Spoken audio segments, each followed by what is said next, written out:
Bismillahirrahmanirrahim. Assalamualaikum warahmatullahi wabarakatuh. Saya Revita India Prameswari. Saya dari Perbankan Syariah 4A. Saya dari kelompok 10. Kelompok kami akan membahas tentang ilmu Rijalil Hadis. Pertama saya akan membahas apa itu Rijalil Hadis. Kata Rijalul Hadis itu berasal dari kata Rijal dan Hadis, di mana kata Rijal ini berasal dari bahasa Arab yang artinya beberapa laki-laki, dan kata tersebut merupakan jamak dari mufrad dan bahasa Arabnya Rijalu yang artinya laki-laki. Sedangkan kata hadis artinya sesuatu yang disandarkan kepada Nabi Muhammad SAW, baik berupa perkataan, perbuatan, dan penatapan. Jadi ilmu Rijal Hadis adalah ilmu yang membahas tentang seseorang yang menyadarkan segala sesuatu kepada Nabi Muhammad SAW. Nah, selanjutnya landasan pentingnya ilmu Rijal Al-Hadis.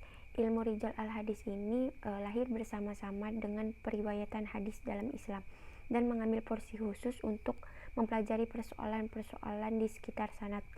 Ulama memberikan perhatian yang sangat serius terhadapnya agar mereka mengetahui tokoh-tokoh yang ada di dalam sanad. Ulama akan menanyakan umur para perawi, tempat mereka, sejarah mendengar atau belajar mereka dari para guru, di samping bertanya tentang para perawi itu sendiri. Hal itu mereka lakukan demi mengetahui kesahihan simak yang dikatakan oleh para perawi dan demi mengetahui sanad-sanad yang mutasil dari yang terputus, yang mursal dari yang marfu, dan lain-lain. Nah, selanjutnya yaitu manfaat mempelajari ilmu Rijalil Hadis. Dengan ilmu ini tuh kita dapat mengetahui keadaan para perawi yang menerima hadis dari Rasulullah SAW, dan keadaan para perawi yang menerima hadis dari sahabat dan seterusnya. Dan juga dengan ilmu ini dapat ditentukan kualitas serta tingkatan suatu hadis dalam permasalahan sanad hadis. Jadi dapat diketahui bahwa ilmu Rijal Hadis berguna untuk mengetahui tentang para perawi yang ada dalam tingkatan sanad hadis. Dengan mengetahui para perawi itu akan dapat mencegah terjadinya pemalsuan hadis. Penambahan matan hadis juga dapat mengetahui tingkatan kesahihan tiap-tiap hadis yang ditemui. Mungkin sekian dari saya, akan dilanjutkan oleh teman kelompok saya. Terima kasih. Nah, saya akan melanjutkan materi dari Revita Anindya. Nah, di sini ada sejarah terbentuknya ilmu Rijal Al-Hadis. Kemunculan Rijal Al-Hadis merupakan buah dari perkembangan dan menyebarkannya isnad, serta banyaknya pertanyaan tentangnya. Semakin majunya zaman, maka semakin banyak dan panjang jumlah perawi dalam sanad. Maka perlu menjelaskan keadaan perawi. Akan tapi kitab-kitab Rijal Al-Hadis muncul setelah abad kedua, dan karya tulis ulama pertama tentang ilmu ini adalah kitab At-Tarikh yang ditulis oleh Al-Laits bin Sa'ad dan kitab Tarikh yang disusun oleh Imam Abdullah bin Mubarak. Kemudian ada pengertian tabi'in.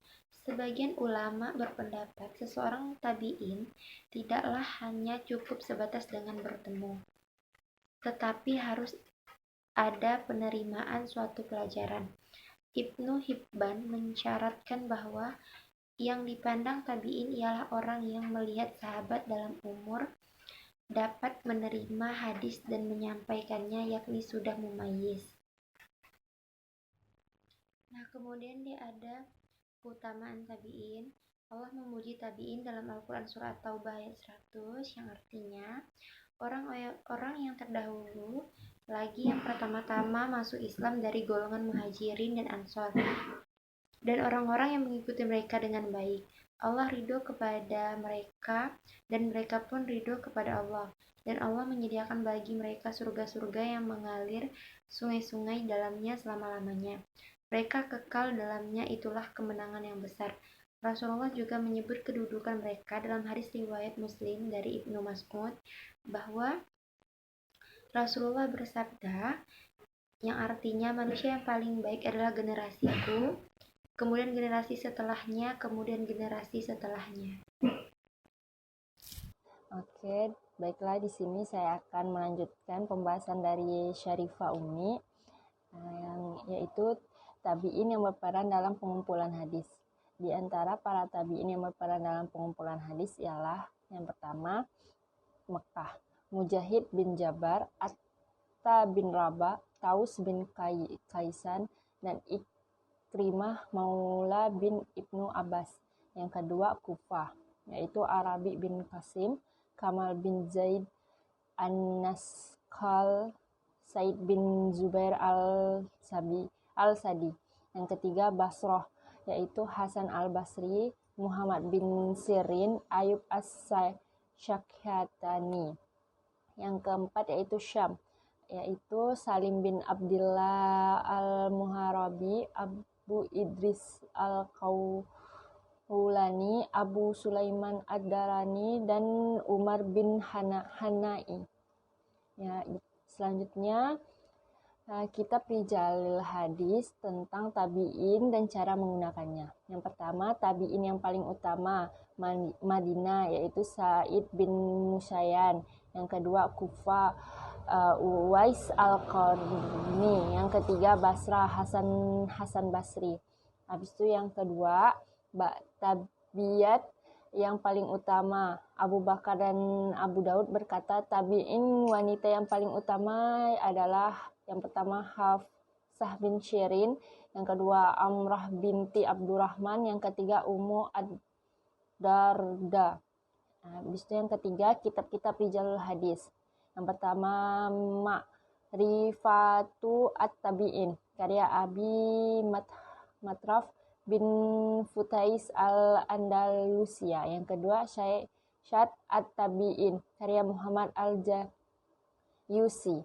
Habis itu langkah-langkah untuk mencari tabi'in dalam kitab Rijalul Hadis, yaitu mengetahui nama kitab dan pengarangnya yang berisi tentang penjelasan biografi tabi'in.